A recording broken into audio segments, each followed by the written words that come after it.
ಚೆನ್ನಾಗಿದೆ ಹರೀಶ್ ಅವರೇ. ಜೀವನ ನೀವು ಹೇಳ್ದಾಗೆ ಬಿಗ್ ಬಾಸ್, ಈಗ ತಾನೇ ಬಿಗ್ ಬಾಸಿಂದ ಹೊರಗಡೆ ಬಂದಿದ್ದೀನಿ. ಜೀವನ ಒಂಥರ ವಿಭಿನ್ನವಾಗಿ ಅನ್ನಿಸ್ತಾ ಇದೆ ನನಗೆ.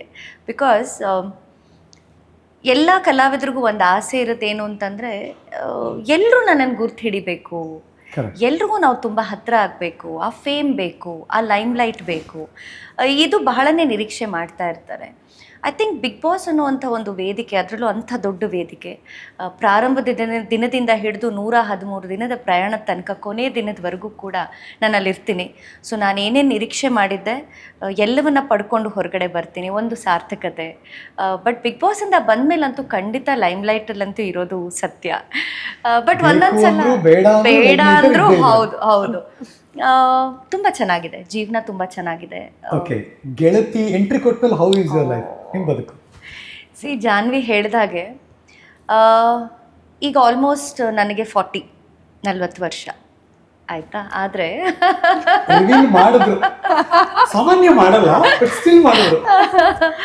ಯಾಕೆ ಇದನ್ನು ಹೇಳ್ತೀನಿ ಅಂದರೆ, ನಮ್ಗೆ ಯಾರಿಗಾದ್ರೂ ಸ್ನೇಹಿತರು ಅಂತ ಕೇಳಿದಾಗ ತುಂಬ ಜನಕ್ಕೆ ಏನು ಅನ್ಸುತ್ತೆ, ನನ್ನ ಚೈಲ್ಡ್ಹುಡ್ ಫ್ರೆಂಡ್ ಅಂತ ಹೇಳ್ತಾರೆ.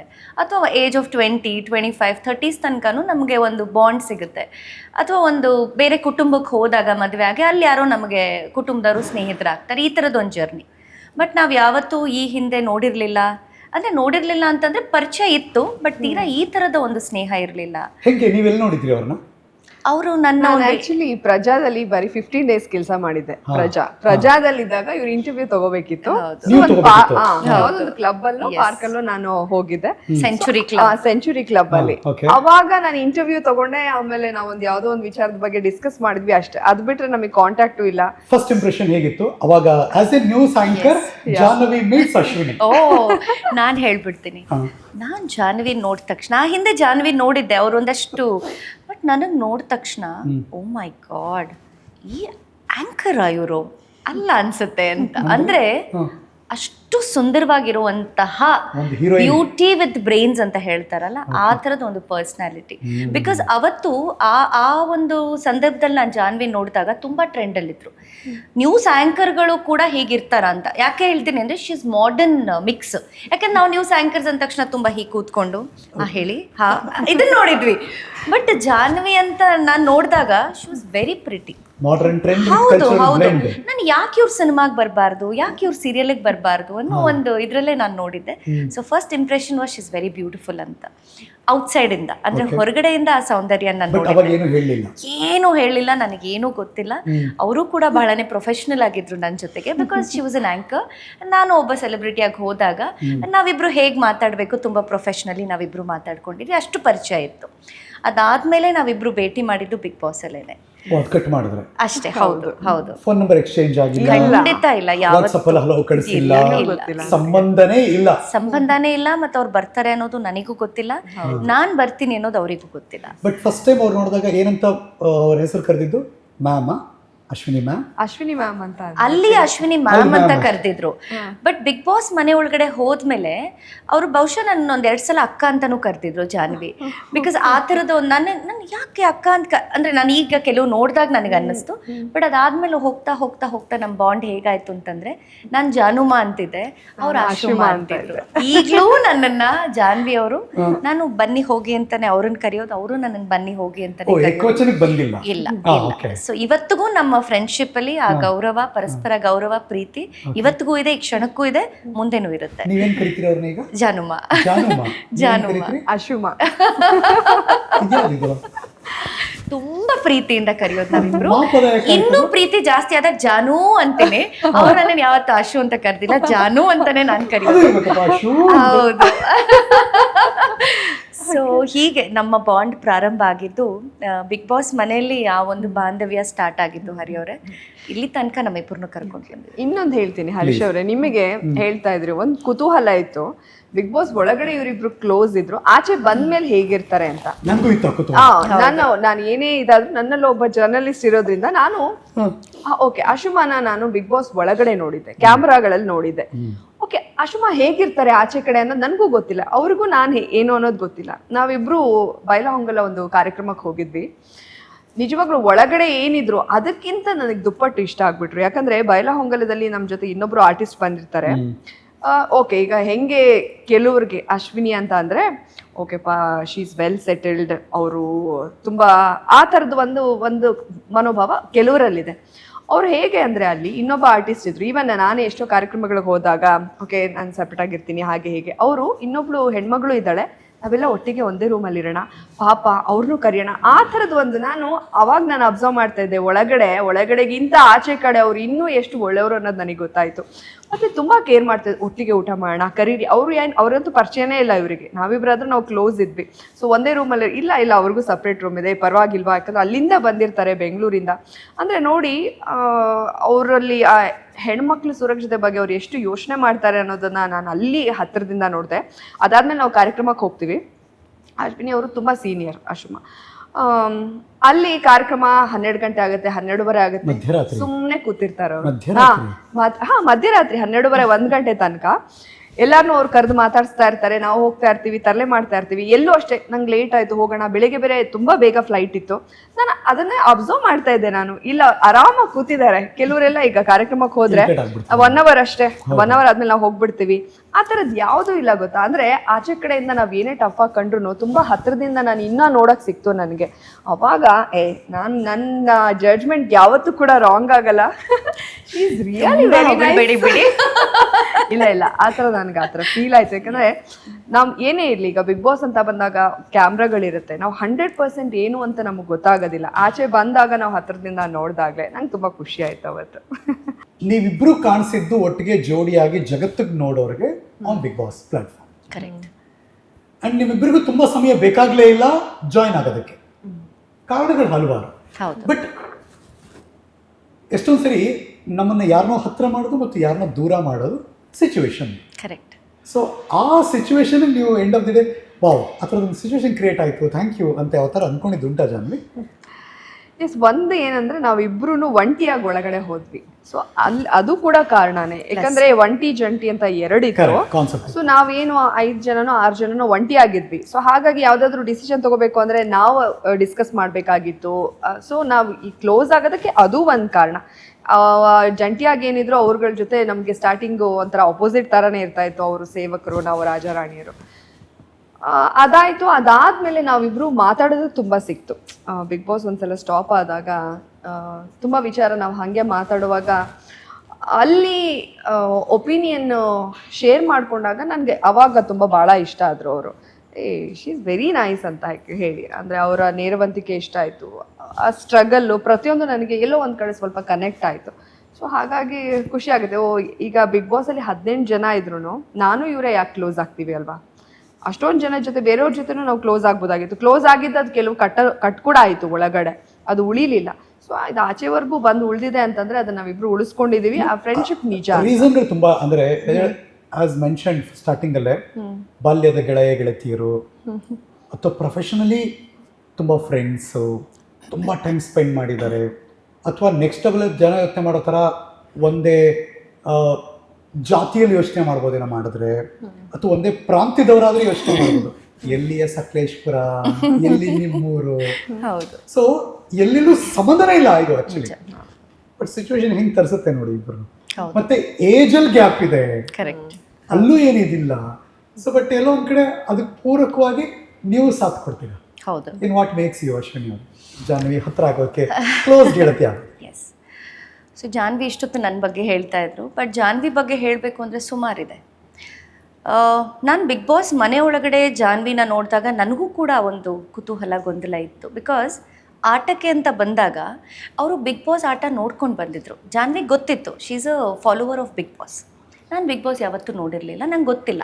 ಇಷ್ಟು ಸೀಸನ್ ನೀವು ಖಂಡಿತ ನೋಡಿಲ್ಲ ರಿಯಲಿ ನಾನು ಖಂಡಿತ ನೋಡಿಲ್ಲ. ಕೆಲವ್ರನ್ನ ನಾನು ನೋಡ್ಕೊಂಡು ಹೋಗ್ಬೇಕಾ ಅಂದಾಗ ಬೇಡ ಅನ್ಸುತ್ತೆ ಅಂತ ಕೆಲವರು ನನಗೆ ಹೇಳಿದ್ದುಂಟು. ಕೆಲವು ಪ್ರೀವಿಯಸ್ ಎಪಿಸೋಡ್ ನೋಡೋದು ಬೇಡ ಅಲ್ಲ, ನೋಡೋದು ಬೇಡ, ನೋಡ್ಕೊಂಡು ಹೋಗೋದು ಬೇಡ.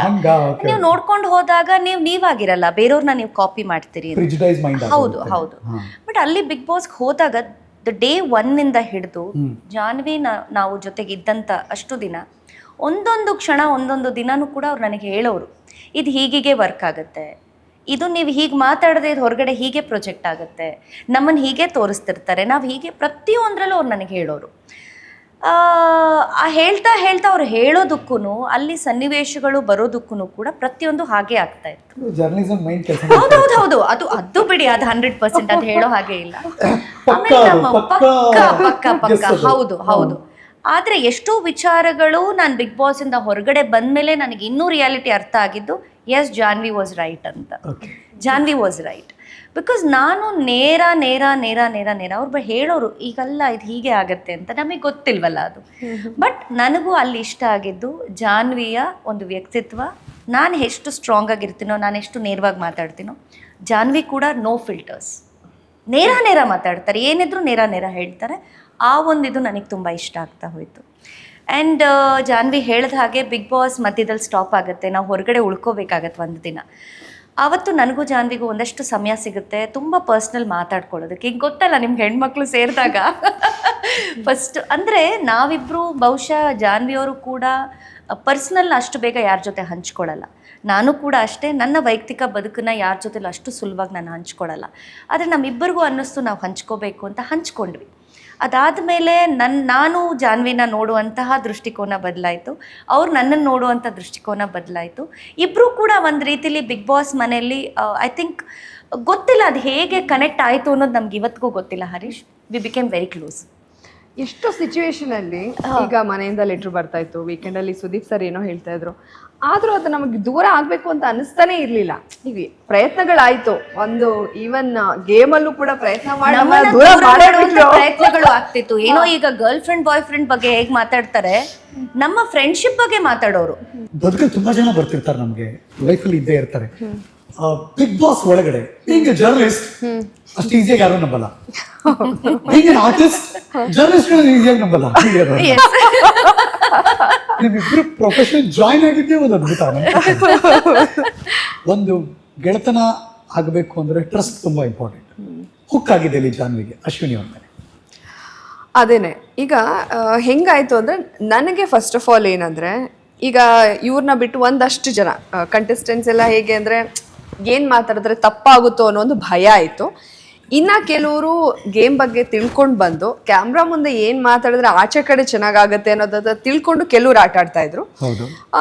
ಇನ್ನ ಕೆಲವ್ರು ಗೊತ್ತಾಗೋದು ಸ್ವಲ್ಪ ಫೇಕ್ ಮಾಡ್ತಾ ಇದ್ದಾರೆ ಅನ್ನೋದು. ಸೊ ಅಂಥವ್ರ ಮಧ್ಯೆ ನನಗೆ ಅಶ್ವಿನಿ ಅವರೇ ಅವರು ಏನ್ ಅನ್ಸತ್ ಹೇಳೋರು, ನಾನು ಕೆಟ್ಟೋಳಾಗಿ ಕಂಡ್ರು ಪರವಾಗಿಲ್ಲ, ನನ್ಗೆ ಅನ್ಸಿದ್ ಸರಿ ಅನ್ಸಿದ್ದನ್ನ ಅವ್ರು ನೇರವಾಗಿ ಹೇಳ್ತಾ ಇದ್ರು, ಎಲ್ಲೂ ಅವರು ಮುಚ್ಚುಮರೆ ಮಾಡ್ತಾ ಇರ್ಲಿಲ್ಲ. ಈಗ ಈವನ್ ನನ್ನ ನಾಮಿನೇಟ್ ಮಾಡೋ ಸಂದರ್ಭದಲ್ಲಿ ಅವ್ರು ಮಾಡಿದ್ರು, ಅವ್ರು ಹೇಳಿದ ರೀಸನ್ ಕೂಡ ಕರೆಕ್ಟ್ ಇತ್ತು, ನಾನು ಅದನ್ನ ಪಾಸಿಟಿವ್ ತಗೊಂಡು ಚೇಂಜ್ ಕೂಡ ಮಾಡ್ಕೊಂಡೆ. ಅದಾದ್ಮೇಲೆ ಹೀಗೆ ಹೋಗ್ತಾ ಹೋಗ್ತಾ ದಿನ ಕಳೀತಾ ಏನಿದ್ರು ಅದನ್ನ ನೇರವಾಗಿ ಹೇಳಿ ಏನ್ ಬೇಕಾದ್ರೂ ಗೇಮ್ನ ಕೂಡ ಚೆನ್ನಾಗಿ ಆಟ ಆಡೋದಕ್ಕೆ ಶುರು ಮಾಡಿದ್ರು ಅವರು. ಸೊ ನನಗೇನೋ ಶಿ ಈಸ್ ವೆರಿ ಸ್ಟ್ರಾಂಗ್. ಮತ್ತೆ ಅವ್ರು ಏನೇ ಮಾಡಿದ್ರು ಕೂಡ ಅಲ್ಲೆಲ್ಲೋ ಗಿಮಿಕ್ಕು ಅಥವಾ ಆಚೆ ಕಡೆ ಹಿಂಗಾಗ್ಲಿ ಅದೇನು ಯೋಚನೆ ಮಾಡ್ತಾ ಇರಲಿಲ್ಲ. ಅವನಿಗೆ ಸರಿ ಅನ್ನೋದನ್ನ, ಸರಿ ಅನ್ಸೋರು ನನಗೇನಾದ್ರೂ ಸಣ್ಣ ಪುಟ್ಟ ತಪ್ಪಾಗಿದೆ ಅಂತ ಅಂದಾಗ ತಪ್ಪಾಗಿದೆ ಅಂತ ಹೇಳಿ ಅದನ್ನ ತಿದ್ಕೊಂಡು ಆಟ ಆಡ್ತಾ ಇದ್ರು. ಅಂದ್ರೆ ಒಳಗಡೆ ಒಂದು ಹೊರಗಡೆ ಒಂದು ಅಂತ ನನಗೆ ಅನ್ನಿಸ್ತಾ ಇರ್ಲಿಲ್ಲ. ಸೊ ಅದು ನನಗೆ ಕನೆಕ್ಟ್ ಆಗಿದ್ದು. ಸೊ ಡೇ 1 ಹೇಗಿದ್ರು ಕೊನೆ ತನಕ ಅವ್ರು ಹಾಗೇ ಇದ್ರು. ಗೊತ್ತಾಗುತ್ತಲ್ವಾ, ಈಗ ನೀವು ಜರ್ನಲಿಸ್ಟ್ ಅಂದಾಗ ನಾನು ಅಬ್ಸರ್ವ್ ಮಾಡ್ತಾ ಇದ್ದೆ, ಕೆಲವೊಂದೆಲ್ಲ ಅವರೆಲ್ಲ ಆಕ್ಚುಲಿ ಇನ್ನೋಸೆನ್ಸ್ ಕೂಡ ಇತ್ತು, ಬಟ್ ಅದು ಗೊತ್ತಾಗಲ್ಲ. ಯಾಕಂದ್ರೆ 24/7 ನಾವು ಒಳಗಡೆ ಇರ್ತೀವಿ. 1 hour ಅಲ್ಲಿ ಆ 18 ಜನ ಕಂಟೆಸ್ಟೆಂಟ್ಸ್ನು ತೋರಿಸಿದಾಗ ಯಾರು ಏನು ಅನ್ನೋದು ಖಂಡಿತ ಗೊತ್ತಾಗಲ್ಲ. ಈಗ ಜಾನ್ವಿ ಏನು ಅನ್ನೋದು, ಅಶ್ವಿನಿ ಏನು ಅನ್ನೋದು ಅದನ್ನ 1 hour ಅಲ್ಲಿ ತೋರಿಸಿದಾಗ ಖಂಡಿತ ಗೊತ್ತಾಗಲ್ಲ. ಸೊ ನಾನು 24/7 ನೋಡಿದ್ದೀನಿ, ಅವರ ಸ್ವಾಭಿಮಾನ ನಾನು ನೋಡಿದ್ದೀನಿ, ಮತ್ತೆ ಆ ಗಟ್ಟಿತನ ನೋಡಿದ್ದೀನಿ, ಒಳ್ಳೆ ಹಠನ ನೋಡಿದ್ದೀನಿ. ಮತ್ತು ಅನ್ಸಿದ್ದನ್ನ ಹೇಳ್ತಾ ಇದ್ರು ನೇರವಾಗಿ, ಇಲ್ಲ ಇದು ಹೀಗೆ. ಮತ್ತು ಅದರಲ್ಲಿ ನನಗೆ ನಾಲೆಡ್ಜ್ ಕೂಡ ನನಗೆ ಇಷ್ಟ ಆಗ್ತಾ ಇತ್ತು. ಮತ್ತು ಅವರೇ ಹೇಳ್ತಾ ಇದ್ರು ಈಗ 40 years ಅಂತ, ಅದಕ್ಕಿಂತ ಚಿಕ್ಕಿರೋರೆಲ್ಲ ಬಂದಿದ್ರು, ಏಜಲ್ಲಿ ಸಣ್ಣ ಇರೋರೆಲ್ಲ. ಸೊ ಅವರ ಟಾಸ್ಕಲ್ಲಿ ಇರ್ಬೋದು ಅಥವಾ ಕೊಡ್ತಾ ಇದ್ದಿದ್ದ ಟಕ್ಕರಲ್ಲಿ ಯಾರು ಏನೂ ಇಲ್ಲ ಇವ್ರ ಮುಂದೆ, ಆ ಥರ ಆಗ್ಬಿಡ್ತು. ಸೊ ಅದು ಆ ಟಫ್ ಕಾಂಪಿಟೇಷನ್ ಕೊಡೋದಿದೆಯಲ್ಲ ಈ ಏಜಲ್ಲಿ ಬಂದು, ಮತ್ತು ಆ ಶೈನ್ ಆಗೋದಿದೆಯಲ್ಲ, ಆ ಆರಾನೇ ಮಾತಾಡುತ್ತೆ. ಸೊ ನನಗೆ ಅದು ಆಟ ಆಡ್ತಾ ಇದ್ದಿದ್ದ ರೀತಿ ಇರ್ಬೋದು, ತಪ್ಪುಗಳಾದಾಗ ತಿದ್ಕೊಂಡು ಹೋಗ್ತಾ ಇದ್ದಿದ್ದು, ಮತ್ತು ನಮ್ಮ ಫ್ರೆಂಡ್ಶಿಪ್ಪಿಗೆ ಅವ್ರು ಅಷ್ಟೇ ವ್ಯಾಲ್ಯೂ ಮಾಡ್ತಾಯಿದ್ರು. ನಾವಿಬ್ಬರು ಒಟ್ಟಿಗೆ ಒಂದೇ ಬೆಡ್ ನಾವು ಅಲ್ಲಿ ಮಲಗ್ತಾ ಇದ್ವಿ, ಒಟ್ಟಿಗೆ ಊಟ ಮಾಡ್ತಾಯಿದ್ವಿ. ಅಡುಗೆ ಮಾಡೋವಾಗಲೂ ಅಷ್ಟೇ ಅವರು ಮನೆಯಲ್ಲೇನು, ಈಗ ನಾನು ಮನೆಯಲ್ಲೂ ಕೂಡ ಅಡುಗೆ, ನಂಗೆ ಚಿಕ್ಕ ವಯಸ್ಸಿಂದ ಅಡುಗೆ ಮಾಡಿಸ್ತಾ ಇದ್ರು. ನಾನು ಈಗಲೂ ಮನೆಯಿಂದ ಬರ್ತಾ ಅಡುಗೆ ಮಾಡ್ಕೊಂಬರ್ತೀನಿ, ನಂದು ಒಂಥರ. ಬಟ್ ಅವ್ರ ಮನೆಯಲ್ಲಿ ಅವರೆಲ್ಲೂ ಕೂಡ ಡೈಲಿ ಅಡುಗೆ ಮಾಡಬೇಕು ಆ ಥರ ಎಲ್ಲ ಇಷ್ಟ ಆದಾಗ ಮಾಡಿರ್ಬೋದೇನೋ, ಬಟ್ ಅಡುಗೆ ಏನು ಬರ್ತಿರ್ಲಿಲ್ಲ. ಬಟ್ ಅದನ್ನು ಅವ್ರು ಕಲ್ತ್ಕೊಂಡು ಮಾಡೋರು. ಸೊಪ್ಪೆಲ್ಲ ಬಿಡಿಸ್ಕೊಂಡು ನಾನು ಅಲ್ಲಿ ಬಸ್ಸಾರ್ ಮಾಡುವಾಗ ಇವ್ರು ಮುದ್ದೆ ಮಾಡೋರು. ಅಡುಗೆ ಮಾಡ್ತೀನಿ ಮನೇಲಿ ಮಾಡ್ತಿರ್ಲಿಲ್ಲ. ಸೊ ಅಲ್ಲಿ ಬಿಡಿಸಲ್ಲ ಅದೆಲ್ಲ ಮಾಡಿದ್ದೀನಿ ಬಿಗ್ ಬಾಸ್ ಮನೇಲಿ ಮಾಡಿದ್ದಾರೆ. ಮನೇಲಿ ಮಾಡ್ತಿರ್ಲಿಲ್ಲ ಹರೀಶ್. ಈರುಳ್ಳಿ ಕಟ್ ಮಾಡೋದು ಅಂದ್ರೆ ಮಾಡುವಂತ ಒಂದು ಸಂದರ್ಭ ಬಂದಿರ್ಲಿಲ್ಲ, ಮಾಡ್ತಿರ್ಲಿಲ್ಲ. ಆಯ್ತು. ಬಟ್ ಎಲ್ಲವೂ ಗೊತ್ತಿದೆ. ಕುತೂಹಲಕ್ಕೆ ಈರುಳ್ಳಿ ಕಟ್ ಮಾಡಿದ್ದು, ಹೌದು, ಕಣ್ಣೀರ್ ಅಯ್ಯೋ ಬಂದಿದ್ದು. ಖಂಡಿತವಾಗ್ಲೂ, ಖಂಡಿತ. ಬಟ್ ಮಾಡ್ಲೇಬೇಕು ಅಂತ ಏನಿರಲ್ಲ, ಸರ್ವೆಂಟ್ಸ್ ಇರ್ತಾರೆ. ಖಂಡಿತ ಮಾಡಿದ್ದೀನಿ ಮನೇಲಿ, ಇವತ್ತಿಗೂ ಮಾಡ್ತೀನಿ, ಹೆಲ್ಪ್ ಮಾಡ್ತೀನಿ. ಬಟ್ ಕಂಪ್ಲೀಟ್ ಈಗ ಏನು ಜಾನ್ವಿ ಹೇಳಿದ್ರು ಪ್ರೊಫೆಷನಲ್ ಆಗಿ, ಹೌದು ಹೀಗೆ ಮಾಡ್ಬೇಕು, ಮುದ್ದೆ, ಬಸ್ಸಾರು, ಸೊಪ್ಸಾರು, ಹೀಗೆ ಈ ತರ ಇಲ್ಲ. ಏನೋ ಹೆಲ್ಪ್ ಮಾಡು ಅಂದಾಗ ಹಬ್ಬದ ಟೈಮಲ್ಲಿ ಹೋಳಿಗೆ ತಟ್ಕೊಡು ಅಥವಾ ಏನೋ ಒಂಚೂರು ಕಟ್ ಮಾಡ್ಕೊಡು ಅಂತ ಅವೆಲ್ಲ ಮಾಡಿದ್ದೀನಿ. ನನಗೆ ಭಯ ಇತ್ತು, ಅಯ್ಯೋ ನಾನು ಅಡ್ಗೆ ಮಾಡಿದ್ರೆ ಚೆನ್ನಾಗಿ ಬರುತ್ತೋ ಇಲ್ವೋ ಅನ್ನೋ ಒಂದು ಭಯ ಇತ್ತು. ಆಮೇಲೆ ಸಖತ್ತಾಗಿ ಮಾಡಕ್ ಶುರು ಮಾಡಿದ್ರು. ಅವ್ರೊಂದ್ ಚಟ್ನಿ ಮಾಡಿದ್ರು, ಅಂದ್ರೆ ಎಲ್ಲ ತಿಳ್ಕೊಂಡಿದ್ದಾರೆ ಹಿಂಗ್ ಮಾಡಿದ್ರೆ ಹಿಂಗೆ ಆಗತ್ತೆ ಅಂತ. ಪ್ರಾಕ್ಟಿಕಲಿ ಮಾಡಿಲ್ಲ. ಬಟ್ ಅಲ್ಲಿ ಮಾಡುವಾಗ ತುಂಬಾ ಚೆನ್ನಾಗಿರೋದು ಟೇಸ್ಟ್ ಕೆಲವೊಂದು ಚಟ್ನಿ ಎಲ್ಲ. ಸೊ ಹಾಗಾಗಿ ನಾವಿಬ್ರು ಏನಂದ್ರೆ ಮತ್ತೆ ಎಲ್ಲಾರ್ಗು ಅಡ್ಗೆ ಬಡಿಸಿ ಆಮೇಲೆ ಉಳಿದ್ರೆ ನಾವು ತಿಂತಾರೆ, ಅಂದ್ರೆ ನಮ್ಗೆ ಅಂತ ಇಟ್ಕೊಂಡಿರ್ತಿದ್ವಿ. ಸಮ್ ಟೈಮ್ಸ್ ಎಲ್ಲೋ ಶಾರ್ಟೇಜ್ ಆಗೋದು, ಒಂದು ಎಗ್ ಅದೆಲ್ಲ, ಬಟ್ ನಾವು ಅಡ್ಜಸ್ಟ್ ಮಾಡ್ಕೋತಿದ್ವಿ. ಓಕೆ ಅವ್ರಿಗೆಲ್ಲ ಹಾಕ್ಬಿಟ್ಟು ನಾವು ತಿನ್ನೋಣ. ಅದೇನೇ ಇರ್ಲಿ, ಈಗ ನಮಗೂ ಮಕ್ಳಿದ್ದಾರೆ, ಇಬ್ರಿಗೂ ಮಕ್ಳಿದ್ದಾರೆ, ಆ ತಾಯಿ ಗುಣ ಅನ್ನೋದು ಬಂದೇ ಬರುತ್ತೆ. ಅಲ್ಲಿ ನಾವು ಎರಡೇ ಹೊತ್ತು ಊಟ ಮಾಡ್ತಾ ಇದ್ದೀವಿ. ಹೌದು. ಅಂದ್ರೆ ಇವೆಲ್ಲ ತೋರ್ಸಿರಲ್ಲ, ನಾವು ಮುದ್ದೆ ಮಾಡಿದ್ದು, ಬಸ್ಸಾರು, ಅದೆಲ್ಲ ಮೋಸ್ಟ್ಲಿ ಹಿಸ್ಟ್ರಿ ಅನ್ಸುತ್ತೆ ಬಿಗ್ ಬಾಸ್ ಮನೆಯಲ್ಲಿ. ಯಾಕಂದ್ರೆ ಮಿಕ್ಸಿನೇ ಇರ್ತಿರ್ಲಿಲ್ಲ, ಅಲ್ಲಿ ನಾವು ಕುಟ್ಟಿ ಅದ್ರ ಖಾರ ರುಬ್ತಾ ಇದ್ದಿದ್ದು. ಬಟ್ ಅದೆಲ್ಲ ಮೆಣಸಿನ್ಕಾಯಿ ನೆನೆಸಿಟ್ಟು, ಕೆಂಪು ಮೆಣಸಿನ್ಕಾಯಿನ ಅದನ್ನ ಕುಟಾಣಿಗೆ ಹಾಕಿ ಕುಟ್ಕೊಂಡ್ ಮಾಡ್ತಾ ಇದ್ವಿ. ಅದ್ಭುತವಾದಂತ ಒಂದು ಎಕ್ಸ್ಪೀರಿಯನ್ಸ್. ಎಷ್ಟು ಪೂಜೆಗಳು ಮಾಡಿದ್ವಿ ಅಂದ್ರೆ ಆ ಟೈಮ್ ಲಿಮಿಟೇಷನ್ ಅಲ್ಲಿ ಅವ್ರು ತೋರ್ಸಿರಲ್ಲ. ಸೊ ನನ್ ಮನೆಗ್ ಬಂದಾಗ ಬಯೋರು, ಏನಕ್ಕೆ ಒಂದಿನ ನೀನು ಪೂಜೆ ಮಾಡಿಲ್ಲ ಅಂತ. ಯಾಕಂದ್ರೆ ಅಲ್ಲಿ ತೋರ್ಸಿರೋದಕ್ಕೆ ಅವ್ರಿಗೆ ಟೈಮ್ ಇರಲ್ಲ, ತೋರ್ಸಿರಲ್ಲ. ಸೊ ಹಾಗಾಗಿ 24/7 ಅಲ್ಲಿ ನಾವ್ ಏನೇನ್ ಮಾಡಿದ್ವಿ ಆ ಮೆಮೊರೀಸ್ ತುಂಬಾ ಇದೆ. ಸೊ ಅದೆಲ್ಲವೂ ನಮ್ಮನ್ನ ಹತ್ರ ಮಾಡಿರುತ್ತೆ. ಹೇಳಿ ಜಾನ್ವಿ, ಆಗ್ಲೇ ಅಶ್ವಿನಿ ಅವ್ರು ತೆಗೆದ್ರು, ಆ ದಿನ ಆ ರಾತ್ರಿ ನಿಮ್ ಫೀಲ್ ಏನಿತ್ತು ಅವ್ರ ಜೊತೆ ಕಳೆದಾಗ? ಅಂದ್ರೆ ಹೊರಗಡೆನ ಬಿಗ್ ಬಾಸ್ ಇಂದ ಹೊರಗಡೆ ಆ ಒಂದು ದಿನ ಅವತ್ತೇ ನನ್ಗವ್ರು ತುಂಬಾನೇ ಇಷ್ಟ ಆಗಿದ್ದು. ಯಾಕಂದ್ರೆ ಎಷ್ಟೋ ವಿಚಾರಗಳೀಗ ಜಾನ್ವಿ ಏನು ಅಂತ 100% ಯಾರಿಗೂ ಗೊತ್ತಿರಲ್ಲ ಹೊರಗಡೆ ಅವ್ರಿಗೆ, ಅಶ್ವಿನಿ ಏನು ಅಂತ 100% ಗೊತ್ತಿರಲ್ಲ.